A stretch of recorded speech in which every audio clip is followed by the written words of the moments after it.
Hello नमस्कार. आपल्याला माहीतच असेल की आपण जर तुम्ही याआधी या चॅनलशी जुळलेला असाल तर तुम्हाला माहीत असेल की आपण जे काही टेलिग्राम चॅनल आहे आपल्या या द MPSC क्लासमेट या नावाने. ओके, सो टेलिग्राम चॅनलमध्ये आपण एक छोटीशी बॅच लॉन्च केलेली आहे, ज्यामध्ये आपण आयोगाने जे प्रश्न विचारलेले आहेत PYQ फॉर्ममध्ये ते आपण प्रत्येक दिवशी एक एक विषय असे 10-15 प्रश्न असे आपण डिस्कस करतो आहोत. ओके, सो त्या पद्धतीने आपण जवळपास आजचा म्हणजे आज आपण एकंदरीत 9वा दिवस असणार आहे आणि या ठिकाणी आपण 2024च्या जे काही राज्यसेवा पूर्वपरीक्षा त्याचप्रमाणे कंबाईंड पूर्वपरीक्षा संदर्भाने आपण चालू घडामोडी विषयासंदर्भाने या ठिकाणी जे क्विज पोस्ट केले होते ते क्विज या ठिकाणी आपण ॲनलाईज करणार आहोत. ओके, चालू घडामोडी संदर्भाने एक पार्ट आपला ऑलरेडी चॅनलवर यूट्यूब चॅनलवर ऑलरेडी अपलोड झालेला आहे, ते तुम्ही बघा. त्याची वेगळी लिस्ट टेलिग्राम CA म्हणजे करंट अफेअर प्लेलिस्ट म्हणून दिलेली आहे. ते प्लेलिस्टमध्ये जा, तुम्हाला ते पार्ट 1मधील जो काही चालू घडामोडी संदर्भाने पार्ट 1 बनवलेला आहे ते तुम्हाला दिसून येईल. ओके, सो कुठलाही वेळ वाया न घालवता आपण थेट आपल्या प्रश्नांकडे वळूयात. आता या ठिकाणी आपल्याला करंट अफेअर्सच्या दृष्टीने आपण जे काही महत्त्वाचे प्रश्न टाकलेले होते त्यामध्ये सर्वात पहिला जो प्रश्न होता तो मोखा चक्रीवादळ संदर्भात. ओके, याचं प्रोनाऊन्सिएशन मोखा किंवा मोचा देखील केला जातो. त्यामुळे जरी आयोगाने अशा पद्धतीने जर प्रश्न विचारला की मोच्या संदर्भाने, तर मोचा आणि मोखा हे एकच लक्षात घ्यायचं. ओके, सो या ठिकाणी मोखा चक्रीवादळ संदर्भाने योग्य विधान ओळखा अशा पद्धतीने या ठिकाणी प्रश्न विचारण्यात आलेला आहे. यात बंगालच्या उपसागरात तयार झालेले चक्रीवादळ आहे, अविधान आहे. त्यानंतर आहे मोखा हे नाव म्यानमारने दिले आहे. त्यानंतर याचा तडाखा म्यानमारला बसला आणि भारताने मदतीसाठी ऑपरेशन करुणा राबवले. अशा पद्धतीचे 3 स्टेटमेंटमध्ये हे प्रश्न आपल्याला विचारण्यात आलेले आहे. ओके, कुठले बंगालच्या उपसागरात हे चक्रीवादळ तयार झालेले होते का हे आपल्याला माहिती असणे अपेक्षित आहे. त्यानंतर आहे मोखा हे नाव कोणी दिलेले आहे. त्यानंतर आहे ओके, त्यानंतर जे आहे तर याच्यामध्ये तिसरा जो विधान काय दिलेलं आहे, तर याचा तडाखा म्यानमारला बसला आणि भारताने मदतीसाठी ऑपरेशन करुणा हे जे ऑपरेशन आहे ते राबवले. तर कुठले विधान बरोबर आहे? ओके, सो मोखा चक्रीवादळासंदर्भाने बघूयात. हे चक्रीवादळ आपल्याला बंगालच्या उपसागरामध्ये विकसित झाल्याचे दिसून येतो. या ठिकाणी बघू शकता अशा पद्धतीने हिंदी महासागराच्या उत्तरेकडे आणि विशेषतः बंगालच्या उपसागरात या ठिकाणी हे चक्रीवादळ विकसित झाल्याचे आपल्याला दिसून येतो. ओके, या चक्रीवादळाचा जो फटका आहे तो सर्वाधिक फटका आपल्याला बांगलादेश आणि म्यानमार या देशांना बसल्याचे आपल्याला दिसून येतो. ओके, आणि या मोखा चक्री किंवा मोचा हे नाव जे आहे ते कोणी सुचवलेले होते, तर यमन या देशाने सुचवल्याचे आपल्याला दिसून येतो. त्याचा उच्चार मोखा देखील केला जातो आहे. ओके, कॉफी उत्पादनासाठी जे काही प्रसिद्ध असलेले लाल समुद्रातील बंदर शहराच्या नावावरून या चक्रीवादळाला नाव मोखा हे चक्रीवादळ अशा पद्धतीने नाव देण्यात आलेलं आहे. ओके, आणि म्यानमारच्या मदतीसाठी भारताने ऑपरेशन करुणा हे मोहीम राबवली, ज्याद्वारे म्यानमारमध्ये जे काही चक्रीवादळ पीडित लोक आहेत त्यांना मदत करण्यासाठी किंवा मानवीय सहकार्यासाठी आपण ती मदत पाठवलेली होती. त्याचं नाव होतं ऑपरेशन करुणा. ओके, सो या ठिकाणी कुठले बरोबर आहेत? सो बंगालच्या उपसागरात तयार झालेले चक्रीवादळ आहे का? तर ऑफकोर्स बरोबर आहे. मोखा हे नाव कोणी दिले? म्यानमारने दिलेलं आहे असं या ठिकाणी विधानामध्ये दिलेलं आहे. हे चुकीचे असणार आहे, कारण मोखा हे नाव आपल्याला यमेनने सुचवल्याचे आपल्याला दिसून येतं. ओके, त्यामुळे जे स्टेटमेंट आहे ते या ठिकाणी चुकीचे आहे. त्यानंतर तडाखा म्यानमारला बसला आणि भारताने मदतीसाठी ऑपरेशन करुणा हे जे ऑपरेशन आहे किंवा मदतकार्य आहे ते राबवले हे देखील आपल्याला योग्य आहे असे आपण म्हणू शकतो. ओके, सो पर्याय क्रमांक 3 आणि योग्य पर्याय असणार आहे. पुढे जाऊयात. आणि या ठिकाणी एक लक्षात घ्या, जे शिप्स या ठिकाणी पाठवण्यात आले होते त्यामध्ये INS शिवालिक, कामोर्टा, INS कामोर्टा आणि INS सावित्री असे 3 शिप्स भारतातर्फे जे काही रिलीफ मटेरियल आहे ते घेऊन जाण्यासाठी म्यानमारमध्ये पाठवण्यात आलेले होते. ओके, पुढे जाऊयात. आता या ठिकाणी आपल्याला 2023च्या जे काही आंतरराष्ट्रीय सुपर कॉम्प्युटिंग कॉन्फरन्स भरलेली होती कुठं? जर्मनी या ठिकाणी. सो जर्मनीमध्ये आंतरराष्ट्रीय सुपर कॉम्प्युटिंग कॉन्फरन्स 2023मध्ये पहिले स्थान पटकावलेले जे काही सुपर कॉम्प्युटर आहे कुठले? लक्षात ठेवा, फ्रंटियर. ओके, सो फ्रंटियर कोणत्या देशाने विकसित केले आहे अशा पद्धतीने या ठिकाणी प्रश्न विचारण्यात आले आहे.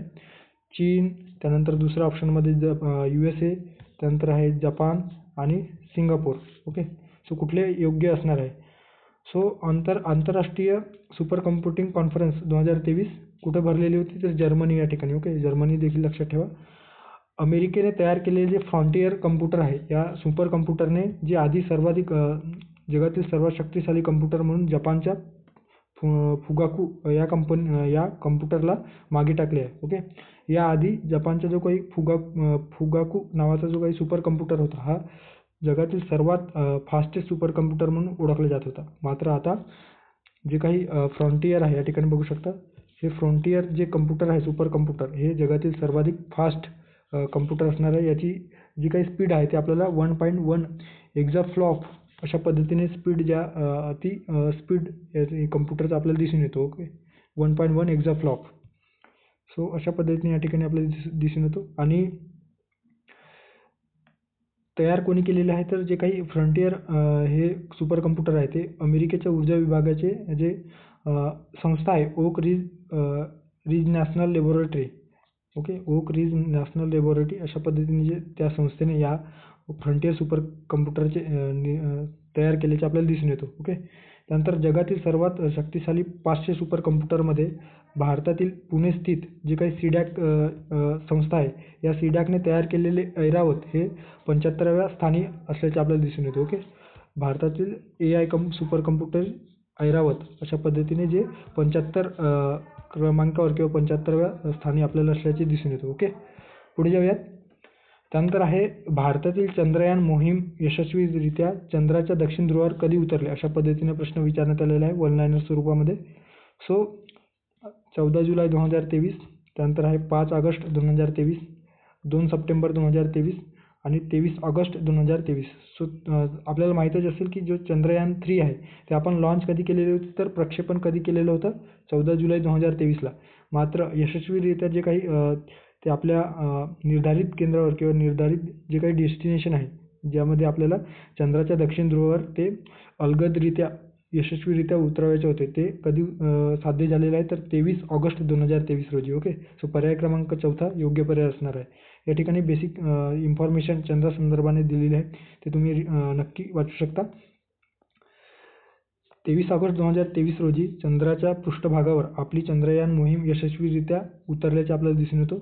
यानंतर युनायटेड स्टेट, रशिया, चीननंतर भारत हा चौथा देश बनलेला आहे ज्याने चंद्रावर आपले यान यशस्वीरित्या पाठवलेले आहे आणि लँड केलेलं आहे. ओके, मात्र दक्षिण ध्रुवावर यशस्वीरित्या दक्षिण ध्रुवाला स्पर्श करणारा असा पहिला देश म्हणजे आपला भारत देश. ओके, सो हे देखील लक्षात ठेवा की दक्षिण ध्रुवावर पहिलं अशा पद्धतीने चंद्राच्या दक्षिण ध्रुवावर पहिला जो काही यान आहे ते उतरवण्याचे कार्य भारताने केलेलं आहे. ओके, आणि तो पहिला देश झालेला आहे. ओके, प्रक्षेपण 14 जुलै 2023. प्रक्षेपक कुठला आहे? तर LVM-3M4. Okay, LVM-3M4. सो याला बाहुबली देखील म्हटलं जातो आहे, हे देखील लक्षात घ्या. त्यानंतर आहे M4 म्हणजे फ्लाईट 4. अशा पद्धतीने M4ला फ्लाईट 4 देखील म्हटलं जातो. त्यानंतर लँडर विक्रम नाव होतं लँडरला, जे चंद्रयान 2 मध्ये आपण ऑलरेडी ते बघितलेलं होतं. त्यानंतर आहे रोवर. हे आपल्याला रोवरचे जे काही नाव आहे ते प्रज्ञान, जे चंद्रयान 2 मध्ये विक्रम आणि प्रज्ञान हे ॲज इट इज जे काही लँडर आणि रोवरला अनुक्रमे नाव दिलेली होती ते यात देखील तेच कॅरी फॉरवर्ड करण्यात आलेलं आहे. ओके, एकूण वजन कंबाईनच्या मेन्समध्ये आपल्याला प्रश्न विचारण्यात आलेला होता की एकूण वजन किती होतं? तर 39 किलो 3900 किलो इतका त्याचा एकंदरीत जो वेट होता आपल्याला टोटल रॉकेट वगैरे मिळून. ओके, सो याचा एकंदरीत वेट इतका 39 किलो आपल्याला दिसून येतो. ठिकाण सर्वांनाच माहीत आहे, सतीश धवन अंतराळ केंद्र. ओके, सो अशा पद्धतीने या ठिकाणी आपण चंद्रयान 3 संदर्भाने माहिती बघितलेली आहे. या संदर्भाने अधिक माहितीसाठी तुम्ही गुगल वगैरे करा किंवा तुम्ही जे करंट अफेअरचे बुक वाचत आहात ते व्यवस्थित वाचा. कारण हे दक्षिण ध्रुवावर भारताने अशा पद्धतीची यशस्वीरित्या चंद्रावर जे काही आपले जे काही यान यशस्वीरित्या उतरवले आहे आणि ते आपल्यासाठी सर्वात जगभरातील एकंदरीत जे काही अंतरिक्ष घडामोडी घडते आहे त्यामध्ये आपण असं उत्तुंग कार्य केलेलं आहे, त्यामुळे यावर प्रायोगिक प्रश्न विचारला जाऊ शकतो. ओके, त्यानंतर आहे पुढच्या प्रश्नामध्ये आपल्याला पुढील योग्य विधाने विचारात घ्या अशा पद्धतीने प्रश्न विचारण्यात आलेला आहे. या ठिकाणी अविधान जे आहे नेमणुकी संदर्भाने हे प्रश्न आहे. राष्ट्रीय हरित लवादाच्या ओके ज्याला नॅशनल ग्रीन ट्रिब्युनल असे म्हणत असतो. सो या NGTच्या अध्यक्षपदी राष्ट्रीय हरित लवादाच्या अध्यक्षपदी न्यायमूर्ती प्रकाश श्रीवास्तव यांची नियुक्ती करण्यात आली किंवा झाली आहे. ब विधान आहे की याआधी त्यांनी कोलकाता उच्च न्यायालयाचे मुख्य न्यायाधीश म्हणून काम केले आहे. आणि तिसरा जो आहे क विधान काय आहे, क स्टेटमेंट काय सांगतो तर राष्ट्रीय हरित लवादाची स्थापना 2010 मध्ये करण्यात आली. तर कुठले स्टेटमेंट बरोबर आहेत. ओके सो या ठिकाणी सर्वात आधी बघूयात की नॅशनल ग्रीन ट्रिब्युनलचे अध्यक्षपदी कोणाची नेमणूक झाली तर न्यायमूर्ती प्रकाश श्रीवास्तव यांची राष्ट्रीय हरित लवाद नॅशनल ग्रीन ट्रिब्युनल याच्या अध्यक्षपदी नियुक्ती झाल्याचे आपल्याला दिसून येतो. ओके त्यांच्याविषयी थोडक्यात माहिती आहे. त्यांनी वकिली कधीपासून सुरुवात केली तर ते 1987 पासून 2 फेब्रुवारी 1987ला वकील म्हणून त्यांची नोंदणी करण्यात आली. त्यांनी मध्य प्रदेशच्या उच्च न्यायालयाचे न्यायमूर्ती म्हणून देखील कार्य केलेले आहे 2008 मध्ये. त्यानंतर ते त्याच न्यायालयात 2010 या काळामध्ये कायमस्वरूपी न्यायाधीश झाल्याचे दिसून येतो. ओके आणि 11 ऑक्टोबर 2021 ते 30 मार्च 2023 अलीकडेच आपल्याला कलकत्ता उच्च न्यायालयाचे मुख्य न्यायाधीश असल्याचे हे दिसून येतात. जे ब या विधानामध्ये दिलेले आहे की कलकत्ता उच्च न्यायालयाचे मुख्य न्यायाधीश म्हणून काम पाहिलेलं आहे. सो हे ब देखील योग्य असल्याचे आपल्याला या विधानांवरून स्पष्ट करता येईल. त्यानंतर आहे राष्ट्रीय हरित लवाद ही भारत सरकारने राष्ट्रीय हरित लवाद कायदा 2010 अंतर्गत वन आणि नैसर्गिक संसाधनांच्या जे काही पर्यावरण संरक्षण असेल संवर्धनासंबंधित प्रकरणांमध्ये जे काही वादविवाद होतात ओके जलद आणि प्रभावी न्याय प्रदान करण्यासाठी या संस्थेची या लवादाची स्थापना करण्यात आलेली आहे. ओके ही एक अर्धन्यायिक संस्था आहे. Okay quasi judicial institution. So याची स्थापना 2010 मध्ये झालेली आहे. हे देखील बरोबर आहे. सो तीनही स्टेटमेंट आपल्याला या ठिकाणी बरोबर आहेत. आपण या माहितीवरून निष्कर्ष काढू शकतो. सो वरीलपैकी सर्व योग्य अशा पद्धतीने पर्याय क्रमांक 2 योग्य पर्याय असणार आहे. ओके पुढे जाऊयात. आता या ठिकाणी आपल्याला स्क्वॉश वर्ल्ड कप 2023 म्हणजे क्रीडा क्षेत्राशी संदर्भाने आयोग आपल्याला प्रश्न विचारतो. त्या अनुषंगाने या ठिकाणी आपण स्क्वॉश वर्ल्ड कप 2023 संदर्भाने एक प्रश्न ॲड केलेला होता. सो या ठिकाणी स्क्वॉश वर्ल्ड कप 2023 भारतात आयोजित करण्यात आली होती. कुठले स्टेटमेंट बरोबर आहे. त्यानंतर आहे यात मलेशिया हा संघ विजेता ठरला तर उपविजेता इजिप्त संघ ठरला. त्यानंतर आहे तिसरा क विधान काय तर या स्पर्धेची सुरुवात 1996 मध्ये झाली. आणि ड विधान आहे की ही भारतात ही स्पर्धा पहिल्यांदाच पार पडली. तर कुठले स्टेटमेंट बरोबर आहे. ओके सो आता स्क्वॉश वर्ल्ड कप 2023 संदर्भाने थोडक्यात माहिती बघूयात. सो इजिप्तने जागतिक स्क्वॉश चॅम्पियनशिप कायम राखली आहे अशा पद्धतीने स्टेटमेंट आहे. सो विजेता जो आहे तो इजिप्त ठरलेला आहे ना की मलेशिया. ओके सो ब स्टेटमेंट जे आहे ते या ठिकाणी आपल्याला चुकीचा वाटतो आहे. ओके ब स्टेटमेंट चुकीचं आहे. त्यामुळे ब स्टेटमेंट या ठिकाणी आपण एलिमिनेट करून एका स्टेटमेंटवरून देखील आपण पर्यायापर्यंत पोहोचू शकतो. ओके अशा पद्धतीचा आयोग देखील प्रश्न सेट करतो आहे. तुम्ही जर वेगवेगळे प्रश्नपत्रिका ॲनालिसिस केले असेल तर तुमच्या लक्षात येईल. ओके आणि ते आपण करतोच आहोत आपल्या चॅनलवर. तुम्ही प्लेलिस्टमध्ये जा. तुम्हाला भरपूर आपण जे विश्लेषण केलेले आहे राज्यसेवा पूर्व परीक्षेच्या अनुषंगाने जे प्रश्नपत्रिका विश्लेषण सिरीज सुरू आहे त्यावर तुम्हाला अशा पद्धतीचे बरेच प्रश्न बघायला मिळणार आहेत. ओके सो पर्याय क्रमांक 2 आपला योग्य पर्याय या एका स्टेटमेंटवरून योग्य पर्यायापर्यंत आपण पोहोचू शकतो. त्यानंतर आहे मलेशियाला हरवून उपविजेता कोण ठरलेला आहे तर मलेशियाला हरवून इजिप्तने जे काही sport development authority of Tamil Nadu आणि वर्ल्ड स्क्वॉश फेडरेशन या दोन संस्थांच्या संयुक्त विद्यमाने जे काही स्क्वॉश विश्वचषक स्पर्धा आयोजित केली होती त्याचे विजेतेपद इजिप्तने पटकावल्याचे आपल्याला दिसून येते. ओके उपविजेता कोण ठरलेला आहे तर मलेशिया. ओके त्यानंतर आहे कुठं हे चॅम्पियनशिप झालेली आहे तर चेन्नई या ठिकाणी आपल्याला चॅम्पियनशिप झाल्याचे आपल्याला दिसून येतं तामिळनाडू या ठिकाणी. ओके सो ही स्पर्धा भारतात दुसऱ्यांदा आयोजित करण्यात आली. ही स्पर्धा कधी दुसऱ्यांदा आयोजित करण्यात आलेली आहे. सो या ठिकाणी जे ड स्टेटमेंट आहे त्यात पहिल्यांदा असं दिलेलं आहे. सो ड स्टेटमेंट देखील चुकीचं आहे असं आपण या निष्कर्षावरून किंवा या विधानावरून स्पष्ट करू शकतो. सो ड स्टेटमेंट असणारा पर्याय क्रमांक 4 मध्ये होता ते देखील आपण एलिमिनेट केलेलं आहे. ओके त्यानंतर आहे ही एकंदरीत 4थी आवृत्ती होती आणि याची सुरुवात 1996 मध्ये झाल्याचे दिसून येतो. ओके मलेशिया या ठिकाणी पहिली स्क्वॉश वर्ल्ड कप 2023 आयोजित करण्यात आलेली होती 1996 मध्ये.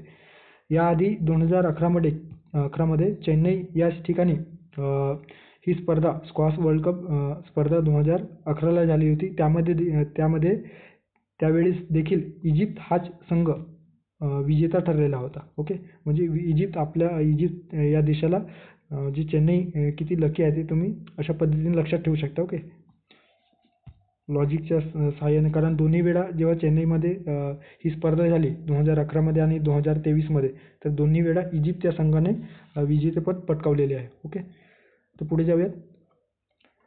या ठिकाणी आपल्याला क्रीडा जगता संदर्भाने एक आणखी प्रश्न पाहावयास मिळतो. क्रीडा मंत्री अनुराग ठाकूर यांच्याद्वारे खेलो इंडिया महिला लीग चे नवीन नामकरण काय करण्यात आले, अशा पद्धतीचा प्रश्न वन लाईनर स्वरूपात देखील आपल्याला विचारतो आहे. त्यामुळे आपल्याला ते माहिती असणे अपेक्षित आहे. Okay, most expected question. Okay, याला मोस्ट एक्सपेक्टेड क्वेश्चन अशा पद्धतीने आपण ते सेट करण्याचा प्रयत्न केले आहे. कदाचित आयोग यावर प्रश्न विचारला जाऊ शकतो, म्हणून आपण हे जे महत्त्वाचे प्रश्न आहेत त्या ठिकाणी घेतलेले आहेत. ओके, सो खेलो इंडिया महिला लीगचे नवीन नामकरण काय करण्यात आले आहे ते आपल्याला या ठिकाणी प्रश्न विचारण्यात आलेला आहे. सो त्याचे नामकरण अस्मिता वुमेन्स लीग अशा पद्धतीने या ठिकाणी त्या नवीन जे काही खेलो इंडिया महिला लीग आहे याचे नामकरण केल्याचे आपल्याला दिसून येतो. ओके, पर्याय क्रमांक 2 अस्मिता महिला लीग.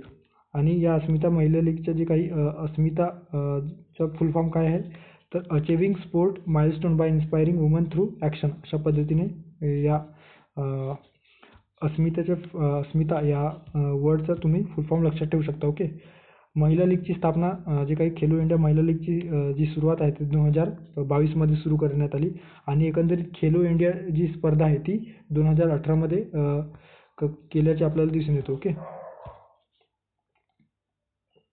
त्यानंतर पुढच्या प्रश्नाकडे जाऊयात. आता या ठिकाणी आपल्याला पुरस्कार संदर्भाने प्रश्न विचारण्यात आलेला आहे. मराठी भाषा विभाग पुरस्कार 2022च्या संदर्भाने योग्य विधाने विचारात घ्या किंवा ओळखा. या ठिकाणी अविधान आहे. अ स्टेटमेंटमध्ये काय दिलेलं आहे, तर विंदा करंदीकर जीवन गौरव पुरस्कार प्राध्यापक चंद्रकुमार नलगे यांना मिळालेला आहे. त्यानंतर जे स्टेटमेंट आहे, डॉक्टर अशोक केरकड मराठी भाषा अभ्यासक पुरस्कार व्यक्ती गटासाठी डॉक्टर दत्ता भोसले यांना मिळालेला आहे. आणि क स्टेटमेंटमध्ये काय दिले आहे, तर कविवर्य मंगेश पाडगावकर मराठी भाषा संवर्धक. ओके, मराठी भाषा संवर्धक व्यक्ती गटासाठी विठ्ठल वाघ यांना मिळालेलं आहे. तर कुठले जे विधान आहेत, कुठले स्टेटमेंट योग्य आहेत. ओके, सो तत्पूर्वी आपण मराठी भाषा विभाग पुरस्कार 2022 संदर्भाने बघूयात. सो प्राध्यापक चंद्रकुमार नलगे यांना विंदा करंदीकर जीवन गौरव पुरस्कार मिळालेला आहे.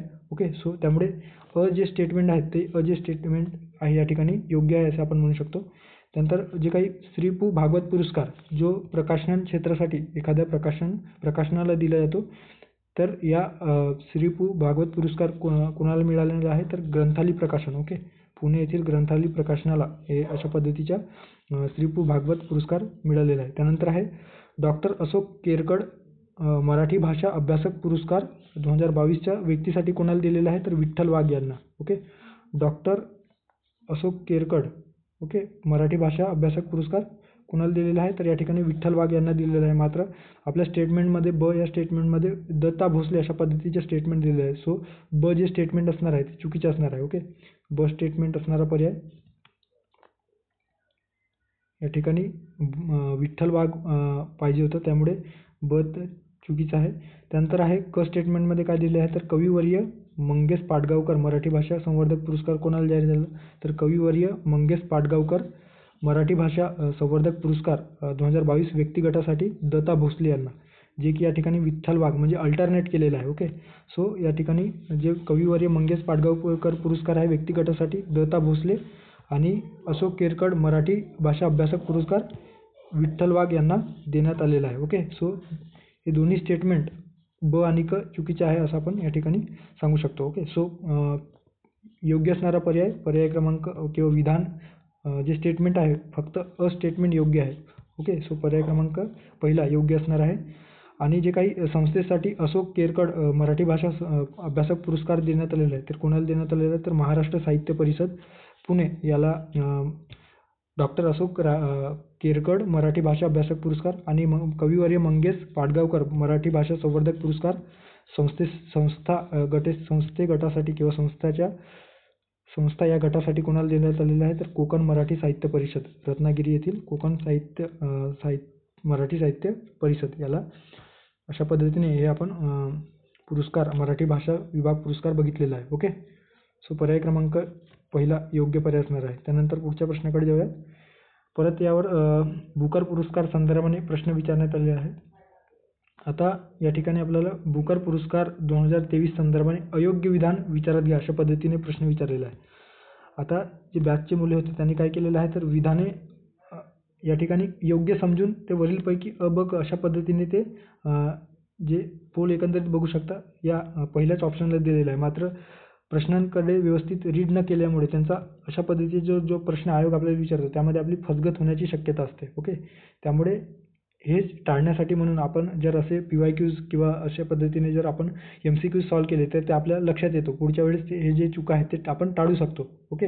आणि आपली जी प्री आहे ते 1-2 मार्कांनी राहत असेल किंवा मेन्समध्ये आपण जे प्रश्न आहेत ते टॅकल करण्यात किंवा मेन्समध्ये स्कोर काढण्यात आपण असमर्थ ठरत असतो. सो ह्या ज्या काही छोट्या छोट्या चुका आहेत त्या चुका जर आपण दुरुस्त केल्या तर नक्कीच त्याचा बेनिफिट आपल्याला जे आपला स्कोर आहे ते जास्त मोर स्कोर करण्यासाठी फायदेशीर ठरतो. ओके. सो या ठिकाणी बुकर पुरस्कार 2023 संदर्भाने अयोग्य विधान ओळखा अशा पद्धतीचा प्रश्न विचारण्यात आलेला आहे.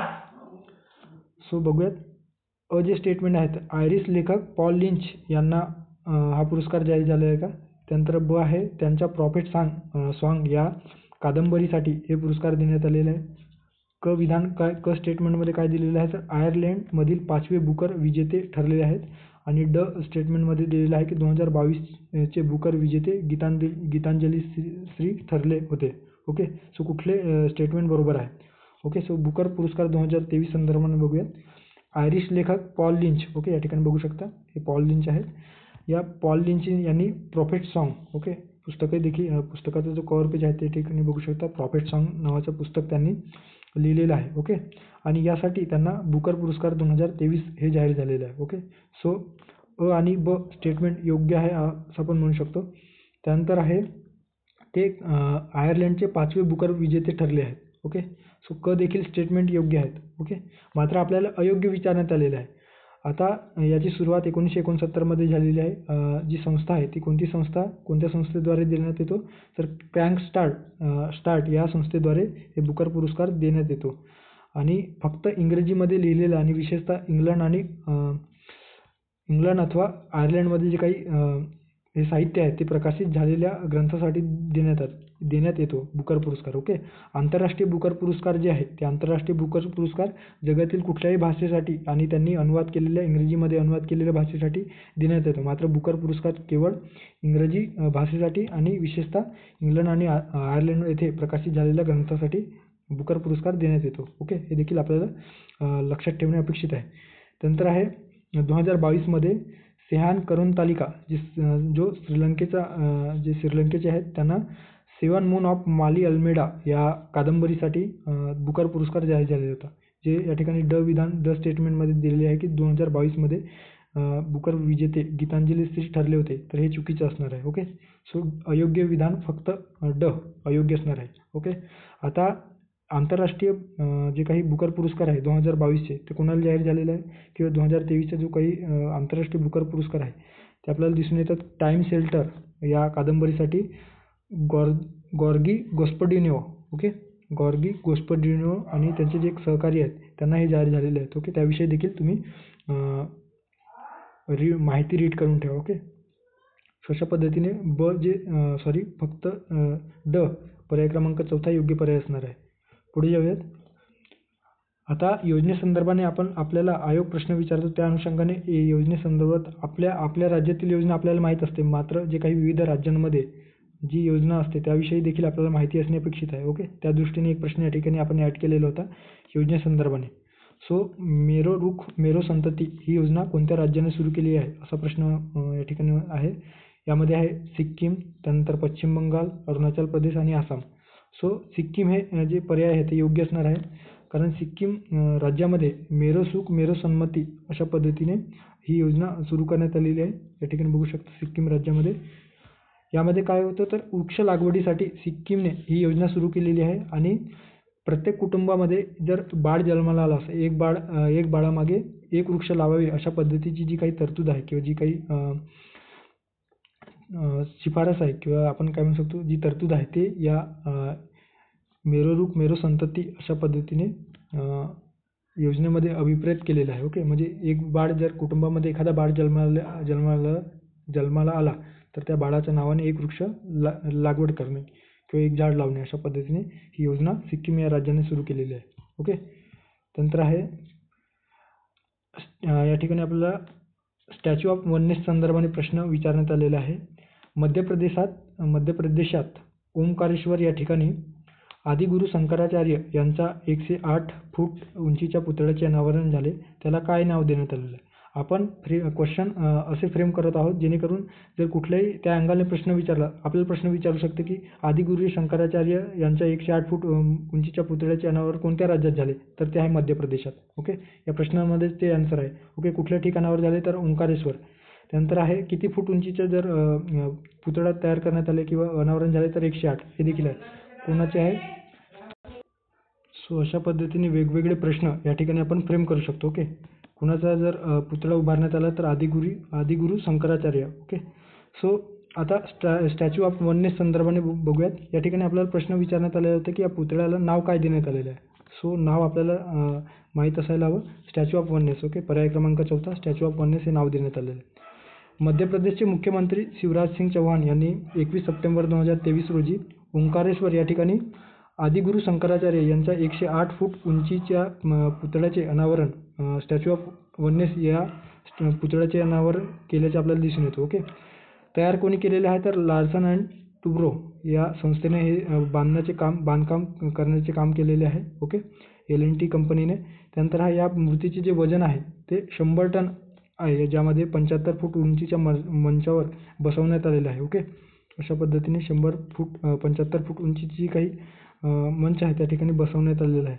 ओके, ज्यामध्ये तांबे, जस्त, कथील यांचा समावेश या मूर्ती तयार करण्यामागे जे काही धातू आहे त्या धातूचा वापर करण्यात आल्याचे आपल्याला दिसून येतो.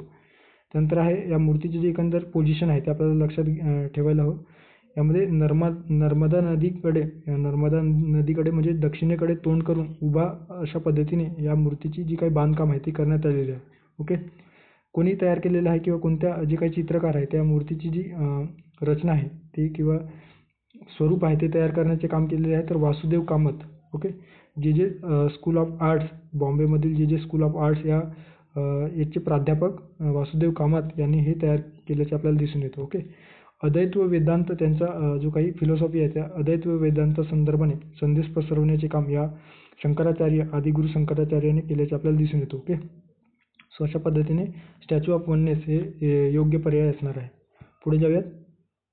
आता या ठिकाणी आपल्याला माहीत आहे की आपण 2023 हे आपल्याला भारतासाठी G20 परिषदेमध्ये आपण अध्यक्षस्थानी होतो. ओके, सो त्या अनुषंगाने आपल्याला कदाचित प्रश्न येत्या काळामध्ये विचारला जाऊ शकतो. त्या अनुषंगाने या ठिकाणी आपण प्रश्न ॲड केलेला आहे.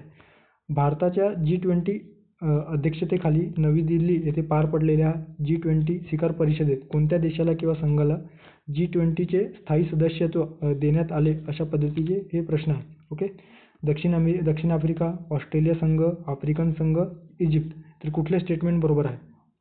So African union becomes the permanent member of G20. Okay, तुम्ही बघू शकता या ठिकाणी हे एकंदरीत इमेजमध्ये आपले मोदीजी जे काही आफ्रिकन युनियनचे जे काही प्रेसिडेंट आहेत त्यांना कशा पद्धतीने या G20मध्ये अध्यक्षस्थानी किंवा G20च्या परिषदेमध्ये स्थायी सदस्यत्व म्हणून अभिनंदन करतानाचे आपल्याला दिसून येतो. ओके, सो या ठिकाणी आफ्रिकन जे काही युनियन आहे किंवा आफ्रिकन संघ याला G20च्या स्थायी परिषदेचे किंवा स्थायी शिखर परिषदेचे G20च्या स्थायी परिषदेचे सदस्यत्व प्रदान करण्यात आलेले आहे. ओके, सो आता जे आधी G20 होते तर आता G21 झालेलं आहे. ओके, हे देखील लक्षात ठेवा G21. ओके, ज्यामध्ये जो 21st जो कंट्री आहे किंवा मेंबर आहे तो आपल्याला आफ्रिकन युनियन दिसून येतो. ओके, या ठिकाणी काही बेसिक दिलेले आहे G20 संदर्भात. G20ची स्थापना आहे 1999 मध्ये झाल्याचे दिसून येतो. सध्या 21 मेंबर कंट्रीज आहेत. जगातील 2/3 जी काही लोकसंख्या आहे या G20चे जे देश आहेत त्यामध्ये वास्तव्य करत असतात. हे देखील आपलं आणि एकंदरीत ग्लोबल GDPचा जो काही 85% GDP आहे तर या 21 देशांच्या GDPमध्ये आपल्याला दिसून येतो. ओके. आता या ठिकाणी युरोपियन युनियन 19 देश युरोपियन युनियन आणि आता सध्या आफ्रिकन युनियन याचा समावेश होऊन आता सध्या ही G21 झालेली आहे. ओके. हे देखील आपल्याला लक्षात ठेवणे अपेक्षित आहे. या ठिकाणी G20 संदर्भाने कुठले देश आहेत त्या संदर्भाने या ठिकाणी माहिती दिलेली आहे, ती तुम्ही नंतर रीड करू शकता. ओके. सो अशा पद्धतीने आफ्रिकन संघाला G20चे स्थायी सदस्यत्व देण्यात आलेलं आहे. ओके. पुढे जाऊयात, पुढच्या प्रश्नाकडे जाऊयात. आता या ठिकाणी आपल्याला जे काही साहित्य संमेलन आहे त्या साहित्य संमेलनासाठी या ठिकाणी प्रश्न विचारण्यात आलेला आहे.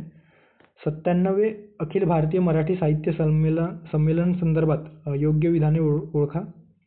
ओके. अविधान आहे, हे संमेलन अमळनेर जळगाव येथे पार पडलेलं आहे. त्यानंतर आहे संमेलनाचे अध्यक्षपदी डॉक्टर रवींद्र शोभणे यांनी भूषवले होते. हे संमेलन अमळनेरला पहिल्यांदाच पार पडले. त्यानंतर आहे 96वे साहित्य संमेलन उदगीरला झाले होते. तर कुठले स्टेटमेंट योग्य आहे? ओके. फक्त ब क, त्यानंतर आहे फक्त अ आणि ब, त्यानंतर आहे फक्त अ आणि क आणि वरीलपैकी सर्व योग्य. तर कुठले योग्य स्टेटमेंट आहे? ओके. सो या ठिकाणी हे लोगो बघू शकता 97वे अखिल भारतीय मराठी साहित्य संमेलनाचे, याचं जे ब्रीद वाक्य आहे ते बलसागर भारत हो विश्वात शोभुनी राव अशा पद्धतीने साने गुरुजींनी जे काव्य लिहिलेलं आहे त्यावर हे तयार करण्यात आलेलं आहे. ओके. आणि जे काही बोधवाक्य आहे ते कोणी तयार केलेलं आहे असा प्रश्न आला तर डॉक्टर मिलन भामरे यांनी हे बोधवाक्य तयार किंवा बोधचिन्ह तयार केल्याचे आपल्याला दिसून येतो. ओके.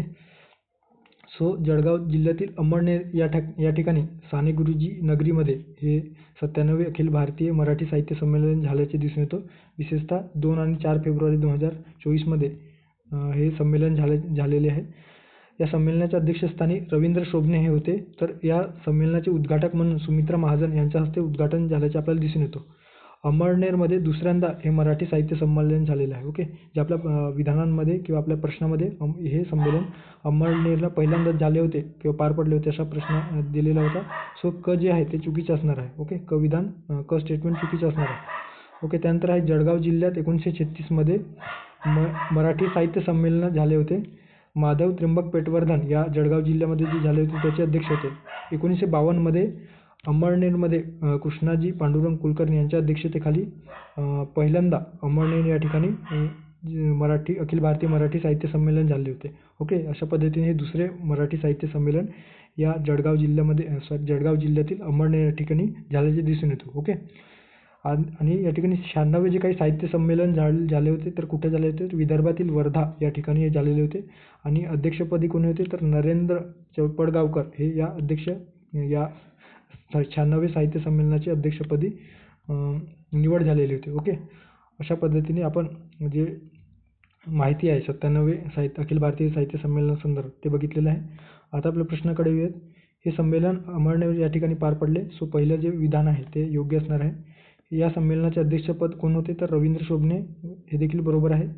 हे संमेलन अमळनेर या ठिकाणी पहिल्यांदाच पार पडले का तर चुकीचं आहे, दुसऱ्यांदा पार पडले, क चुकीचं असणार आहे. आणि 96वे जे काही संमेलन आहे ते उदगीरला झाले होते का तर हे देखील चुकीचं असणार आहे. तर ते वर्धा या ठिकाणी झाले होते, ज्याचे अध्यक्ष नरेंद्र चपळगावकर हे होते. ओके. सो अ आणि ब योग्य असणार आहे, तर क आणि ड चुकीचे असणार आहे. सो आपल्याला या ठिकाणी योग्य विधान विचारलेलं आहे. सो अ आणि ब योग्य पर्याय असणार आहे. ओके. पर्याय क्रमांक 2. या ठिकाणी आणखीन तुम्हाला इन्फॉर्मेशनसाठी काही स्लाईडमध्ये बघू शकता जे रवींद्र शोभणे यांनी जे लिहिलेलं आहे पुस्तक त्या संदर्भात उत्तरायण, त्यानंतर कोंडी, होडी, पडघम अशा पद्धतीने पुस्तके त्यांनी लिहिलेले आहे, ते देखील तुम्ही लक्षात ठेवू शकता. ओके. पुढच्या प्रश्नाकडे जाऊयात. आता या ठिकाणी पुस्तकाच्या नावावर एक पुस्तकाच्या अनुसार कंबाईनमध्ये असो की राज्यसेवामध्ये असो आपल्याला आयोग प्रश्न विचारतो की एखाद्या पुस्तकाच्या संदर्भाने त्या पुस्तकाचे नाव देतो आणि खालीलपैकी कोणत्या लेखकाने हे पुस्तक लिहिलेले आहे अशा पद्धतीने प्रश्न विचारतो. सो या ठिकाणी त्याच पद्धतीने आपण क्वेश्चन फ्रेम केलेलं आहे, ज्यामध्ये yes I am corrupt. Okay. Yes I am corrupt अशा पद्धतीने या नावाचा या शीर्षकाचा जो पुस्तक आहे ते कोणी लिहिलेला आहे अशा पद्धतीने प्रश्न आहे. सो सलमान रश्दी, त्यानंतर आहे अरुण हरकारे, तिसरा जे आहे डॉक्टर प्रमोद पाठक आणि चौथा जे आहे CV आनंद. तर कुठल्या लेखकाने हे पुस्तक लिहिल्याचे आपल्याला दिसून येतो. So yes I am corrupt हे पुस्तक कोणी लिहिलेलं आहे तर अरुण हरकारे यांनी हे पुस्तक लिहिल्याचे दिसून येतं. Okay, yes I am corrupt Arun Harkare यांनी लिहिलेलं आहे. पर्याय क्रमांक दुसरा योग्य असणार आहे. आता जे काही सलमान रश्दी यांनी लिहिलेले पुस्तक ज्यावर आयोगाने एकदा प्रश्न विचारलेले आहेत ते देखील आपण बघूया आणि त्यांची महत्त्वाची पुस्तके वगैरे जे आहेत ते बघूयात. सो मिडनाईट चिल्ड्रन नावाचं पुस्तक या सलमान रशीद यांनी लिहिलेलं आहे. खूप महत्त्वाचं पुस्तक आहे, ते लक्षात ठेवा. आणि विक्ट्री सिटी हे 2 नॉवेल त्यांचे 2 पुस्तकं लक्षात ठेवा, विक्ट्री सिटी आणि मिडनाईट चिल्ड्रन. त्यानंतर आहे the Afghan connection, doctor Pramod Pathak यांनी लिहिलेलं आहे. ओके, डॉक्टर प्रमोद पाठक यांनी काय लिहिलेलं तर द अफगाण कनेक्शन. ओके, त्यानंतर आहे silent sound goods. Okay, silent sounds good. Okay, silent sounds good अशा पद्धतीची जी पुस्तक आहे ते आपल्याला CV आनंद, जे पश्चिम बंगालचे राज्यपाल होते, माजी राज्यपाल डॉक्टर CV आनंद बोस यांनी हे लिहिल्याचे दिसून येतं. ओके, सो अशा पद्धतीने पुस्तका संदर्भात आपण प्रश्न बघितलेला आहे. आता या ठिकाणी जो 14वा प्रश्न आहे त्यात मल्लियोंग फर्स्ट हे गुप्तचर उपग्रह कोणत्या देशाने प्रक्षेपित केले आहे अशा पद्धतीने प्रश्न आहे. उत्तर कोरिया, दक्षिण कोरिया, चीन, जपान. तर कुठल्या देशाने प्रक्षेपित केलेलं आहे तर उत्तर कोरिया या देशाने प्रक्षेपित केल्याचे दिसून येतं. ओके, आता मल्लिग्योंग फर्स्ट नावाचा जो काही गुप्तचर उपग्रह आहे हा या उत्तर कोरियाचा पहिला गुप्तचर उपग्रह आहे. ओके, आता किती गुप्तचर उपग्रह आहे ते आपल्याला ते सांगत थोडी बसणार आहेत, कारण तो शेवटी कोरियाचा आहे. ओके, त्यांच्या मनावर आलं तर ते काही सोडू शकतात. ओके, सो अशा पद्धतीने पहिला गुप्तचर उपग्रह अशा पद्धतीने या ठिकाणी आपल्याला लक्षात ठेवायला हवं आणि उत्तर कोरियाचा उपग्रह आहे. ओके, जास्त इन्फॉर्मेशन त्यांनी ऑलरेडी जगाच्या आपल्या देशाच्या पलीकडे कुठल्याही इन्फॉर्मेशन या गुप्तचर उपग्रह संदर्भात जाऊ दिली नाही, त्यामुळे आपण इथे जास्त इन्फॉर्मेशन घेऊ शकत नाही. ओके, हे यान सुमारे 500 किलोमीटर उंचीवर सूर्य समकालीन कक्षेत म्हणजे सूर्याचं जे काही कक्षा आहे ज्यामध्ये आपली पृथ्वीच्या ऑर्बिटलमध्ये स्थापित केलेलं आहे. ओके, सो उत्तर कोरिया पर्याय जो आहे पहिला पर्याय योग्य असणार आहे हे लक्षात ठेवा, कारण आयोगाने अशा पद्धतीने कुठल्या देशाने कुठला उपग्रह सोडलेला आहे यावर प्रश्न विचारतो आहे, त्यामुळे आपण या ठिकाणी अशा पद्धतीचा प्रश्न फ्रेम केलेला आहे. ओके, पुढे जाऊयात. आजच्या या करंट अफेअरमधील शेवटचा प्रश्न असणार आहे. सो देशातील पहिले UPI ATM सुरू करणारी कंपनी डॅश डॅश आहे, कुठली कंपनी आहे ती? Fino payment banks, Airtel payment banks, Hitachi payment services, MobiKwik fintech services. तर कुठले ची संस्था आहे? सो हिताची पेमेंट सर्व्हिसेसने, ओके, हिताची पेमेंट सर्व्हिसेसने NPCIच्या मदतीने, ओके, NPCIच्या मदतीने नॅशनल पेमेंट कॉर्पोरेशन ऑफ इंडियाच्या मदतीने नगद व्यवहाराच्या सोयीसाठी सुरू केलेली ही भारताची पहिली UPI ATM ज्याला आहे. ओके, पहिली UPI ATM आहे ज्याद्वारे कार्डलेस रोख रक्कम काढण्याची प्रणाली या ठिकाणी विकसित केलेली आहे. ओके, तुम्ही जा त्या ATMमध्ये, तिथे QR कोड असेल, त्या QR कोडला स्कॅन करा आणि डायरेक्ट त्याच्यातून जी रोख रक्कम आहे ती तुम्ही काढू शकता. ओके, काही या संदर्भाने काही ॲडिशनल माहिती दिलेली आहे ते तुम्ही या ठिकाणी रीड करू शकता. एका वेळेस फक्त 10,000 रुपयापर्यंत आपण या ATMमधून काढू शकतो. ATM कार्ड फिजिकल बाळगण्याची काही आवश्यकता नाही. अशा पद्धतीने हे जे प्रश्न आहे या प्रश्नासंदर्भाने पर्याय क्रमांक 3 योग्य पर्याय असणार आहे. ओके, सो एकंदरीत आपण जे 15 प्रश्न आहेत चालू घडामोडी संदर्भाने, ओके, करंट अफेअर संदर्भाने 15 प्रश्न या ठिकाणी बघितलेले आहेत. हे एकंदरीत तुम्हाला जर या बॅचविषयी, क्विज बॅचविषयी जे आपण आता डिस्कस केले त्या पद्धतीचे जे प्रश्न आपण त्या क्विज बॅचमध्ये पोस्ट करतो त्या संदर्भाने माहिती आहे. अधिक माहितीसाठी जी काही टेलिग्राम चॅनल आहे MPSC क्लासमेट या टेलिग्राम चॅनलला व्हिजिट द्या, तिथं तुम्ही संपर्क साधा, तुम्हाला माहिती मिळेल.